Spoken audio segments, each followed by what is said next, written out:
નમસ્કાર, કેટીવી વિશેષ સાથે હું છું આપની સાથે ડોક્ટર મહેન્દ્ર જાદવ। વાત કરી સમાચારની તો ભરૂચના જંબુસર તાલુકાના પૂરગ્રસ્ત વિસ્તારનું મહાકવરેજ કે જ્યાં જંબુસર તાલુકાથી ડ્રોનના આકાશી દ્રશ્યો સામે આવે છે ત્યારે ઢાઢર નદીએ મચાવી સમગ્ર વિસ્તારમાં તબાહી। જ્યાં નદી કિનારાના વિસ્તારમાં ખૂબ જ નુકસાન, ત્યારે અનેક મકાનો પાણીમાં ગરકાવ થયા છે, જ્યાં અનેક વિસ્તારોમાં રેસ્ક્યુ પણ કરવામાં આવ્યા છે, ત્યારે અનેક ગામોમાં ગ્રામજનોની હાલત કફોડી બની છે। ટીવી સ્ક્રીનના દ્રશ્યો તમે જોઈ રહ્યા છો।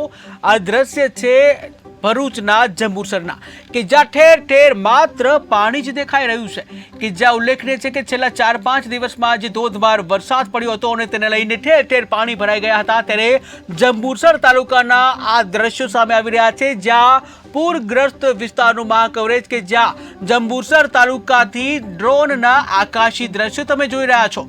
ત્યારે આ દ્રશ્યો છે ઢાઢર નદીએ જે તબાહી મચાવી છે તેના છે કે જ્યાં ઢાઢર નદીએ સમગ્ર વિસ્તારમાં તબાહી મચાવી છે। નદી કિનારાના વિસ્તારો ખૂબ જ નુકસાન પામ્યા છે અને જ્યાં અનેક મકાનો પાણીમાં ગરકાવ થયા છે, ત્યારે અનેક જે વિસ્તારોમાં રેસ્ક્યુ પણ કરવામાં આવ્યું હતું। અનેક ગામોમાં ગ્રામજનોની હાલત કફોડી બની હતી।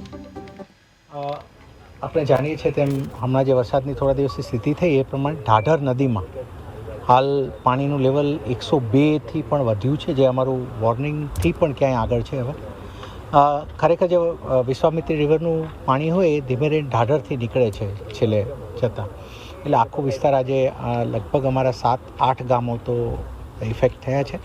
આજે અમે માનીય એમએલએ શ્રી અને અમે બધા આખો વિસ્તારમાં પણ અમે જાતે સર્વે કર્યો છે। લોકો માટે જ્યાં જ્યાં પાણી ઘર પર આવે છે ત્યાં શેલ્ટરની વ્યવસ્થા થઈ ચૂકી છે। જમવાની વ્યવસ્થા, આરોગ્યની સુવિધા, એ તમામ પ્રકારની વ્યવસ્થાઓ એન્શ્યોર કરવામાં આવી છે।